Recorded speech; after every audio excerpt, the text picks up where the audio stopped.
if this is what they look like in their first 25, 30 games, right? Mm-hmm. This is the floor. This is not the best they're going to be. This should be the worst they're going to be. Yeah.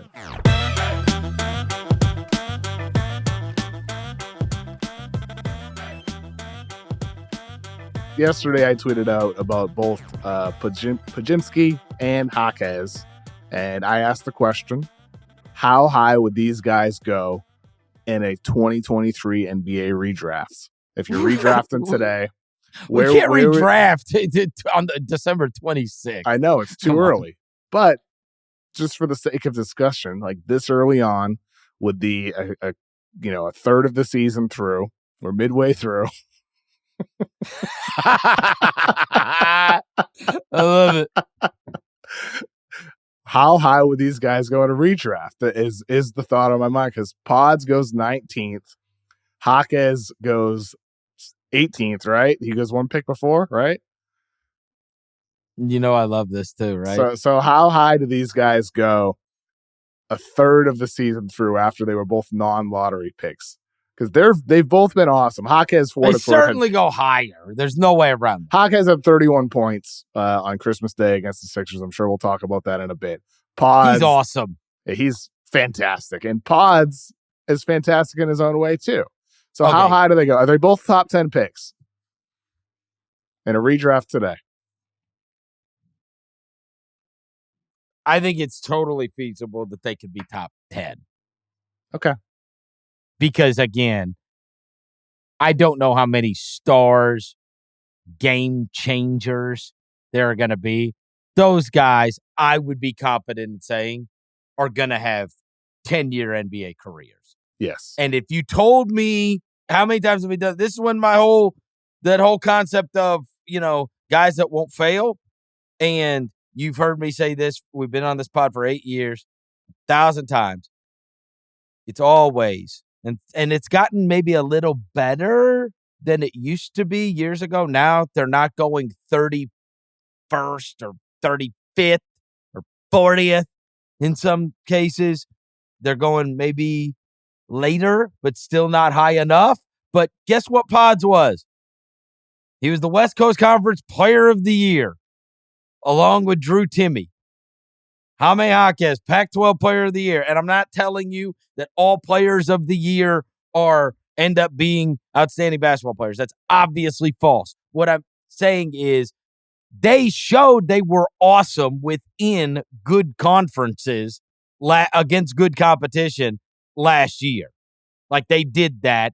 And so, yes, there's more scouting that has to go into it. You have to have the, there's some guys that just aren't going to translate, right? I don't care that Zach Edey's Player of the Year in college basketball. It's not going to translate to the NBA or Luka Garza, right? He deserves a chance in the NBA. Of course for they sure. Do. Again, he's gotten better. And he might very well get drafted too low. It's possible. I think Edey could go. I think Edey could go first round in this year's class. But I'm just saying, there's in many cases we see the Pods, the Jaime Jaquez, you remember people were in on Sasser a little bit earlier this year from Detroit. Quentin Grimes, remember for the Knicks, who's playing for them, was a Player of the Year in the AAC. The Brunson and Hart were. Jalen Pickett, our guy that we loved when he was back in the Metro Atlantic, Van Vliet. And then Herb Jones brought up quickly, was SEC Player of the Year. Bobby Portis. These guys, there's a lot of guys who proved they were awesome in college against good competition. And then they come in and they're good. And we go, oh, that guy that just showed us he was awesome for, in college against really good competition and has played a bunch of games is awesome. I didn't realize the Pods thing that he went to, he was actually an Illinois transfer. Yeah, then he transferred to Santa Clara. Yep. He's a Wisconsin guy, and I went up and looked his history because I knew we were going to talk about him. How about this one, Kev? Wisconsin Mr. Basketball as a senior averaged 35 points, 10 rebounds, 6 assists, and 4 steals a game. What the hell? This guy's a king of Wisconsin. Pods. 35, 10, and 6? Pretty damn good. I don't care where you're playing. It was a bucket. Or who you're playing against. Yeah. So it wasn't like just came out of nowhere. And let me just say, you want to find an underrated guy? Maybe that now, obviously the conferences and the Pac-12 is going to be gone. It's all, so you can't, I guess this is insignificant now. But these are the Pac-12 players of the year. Jaime Jaquez, Ben Mathurin, Evan Mobley, Peyton Pritchard, a guy that now he's got a second good contract in the NBA already, right? Jalen Noel, who will probably find an NBA roster again, but had 3 good years in Minnesota. DeAndre Ayton, Dylan Brooks, got $90 million. Guy was drafted, 40-something in the draft? Jakob Portal, again, long NBA career. And then you got some duds in there, Joe Young, Nick Johnson. But then even before that, Alan Crabb at California forever ago.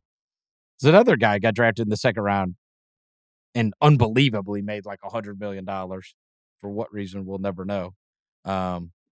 Shouts to Brooklyn.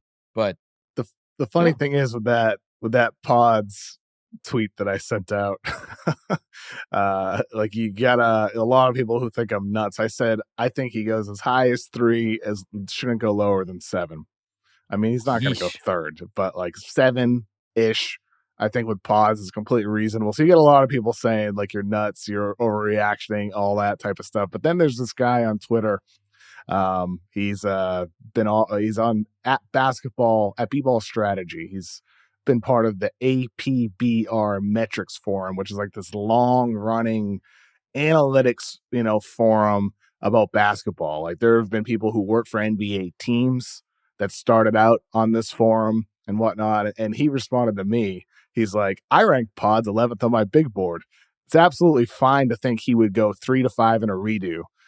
And he'd explain like some of his metrics. He had like Trace Jackson Davis ranked 2nd with his, advanced analytics and all that, too high and all that. But point being is that it's funny how Pods was kind of beloved by some of the analytics community, including people like that work for NBA front offices.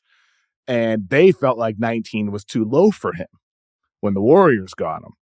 And so now him playing at this level, I think they're feeling good about Pods performing at the level that he is for the Warriors. So you got at B-ball strategy among many other people in the analyst community around the basketball world that are like, told you so. Pods looks great. He's going to be the real deal. And this is only the beginning of his long, successful career. And so we'll see. I think with Pods, part of it is, situation as well. Pods goes to a team in the Warriors with an infrastructure around him of veterans and a system of movement and motion that fits his style of play. Jaquez goes to the Heat, where he is able to just slide right into a role alongside a ton of veterans, teams that have been to the finals. He can do the Jimmy Butler thing when Butler's out, like he did for the Heat yesterday. It's just a perfect fit. Part of it is fit. That you know what? You're right. You're dead right about this. And this is what we always talk about. Those guys which is it? If Jaime Jaquez is on the friggin' Pistons, are we doing this? Probably not. If Pods is playing for whoever, name it. Or are we? The Trailblazers. Well, no, I think about this all the time, especially with everybody always says it's like, 50-50 with the quarterback or whatever, right? Well, like, is it because Dak Prescott was criminally underrated and everybody missed, or did he get to go to an amazing situation? Or Brock Purdy, or did he go to an amazing situation? And if you would have put some of these other guys, in the blessing of going to a good team with good structure and good player development. And Definitely. It's like, maybe it's not that those guys were wildly overlooked. It's that they wouldn't have become what they became if they would have gone to the rat teams. Maybe they would have. It's true sometimes, but in other cases with Jaquez, or could he be averaging 20 points per game for one of those rat teams? and doing it Maybe. efficiently. I mean, he could be. I think Jaquez, the way But he's who is? scoring, But who is there anybody on a rat team that's a rookie that you're like? Again, we're talking about the ones on good teams. I don't think that's a coincidence. I don't think they just all hit. I'm trying to answer your question. It's Keontae George with Utah. I still like Keontae George, the development that he's shown as a playmaker, the composure that he has running pick and rolls. Like, the Jazz aren't good, and he hasn't even had big scoring games. But I like the way Keontae George has looked. We've talked all year about Osar Thompson with his defense and his ability to impact the game in different ways with the Pistons. So Bilal Coulibaly with the Wizards, another one. Bilal, his three-pointer looks for real. He looks like a lockdown perimeter defender individually. Their team just stinks. So, yes, there are rookies on rat teams that look good. But we would be going nuts if they were on good teams.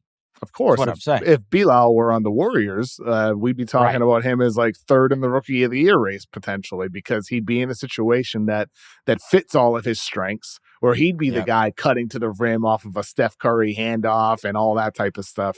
We'd be seeing him locked down on the perimeter, providing exactly what they need on that defense. So like we would be, we'd be doing cartwheels over Coulibaly right now, but it doesn't change the fact that he still looks good for a rat team at the moment. And some of these guys we just haven't seen, like Amen Thompson, we haven't seen. He's been out. He's missed games. So, I mean, you got to give all these guys time. The thing, like when I said that about like a way too early redraft for these guys, I say, you're giving up on potential. No, it's not about giving up on anybody. It's not about giving up on Scoot or Amen or Jarris Walker or any of those guys. It's just we have a third of the season. We have new intel. These guys would go higher in a redraft for sure. There's no doubt about it that Pods and Jaquez, if you did the draft again tomorrow, they would go higher than 18th and 19th without a doubt. I would agree with you completely.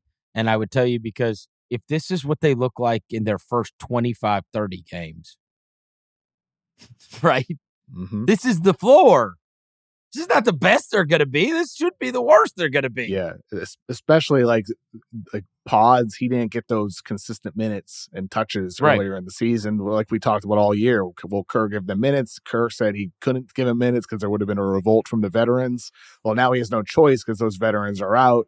And you're seeing Pods excel. You're seeing Trace Jackson Davis excel, and Spoelstra on the Heat side. Jaquez is playing more and more and more, getting more and more touches.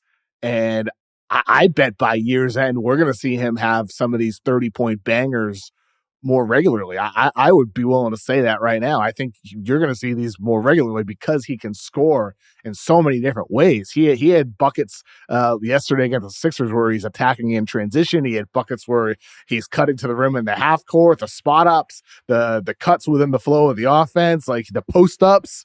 He can score in every single way. And I think he's gaining Spo's trust over the course of this young season, where you're going to see him in these versatile positions on offense with more regularity as the year continues.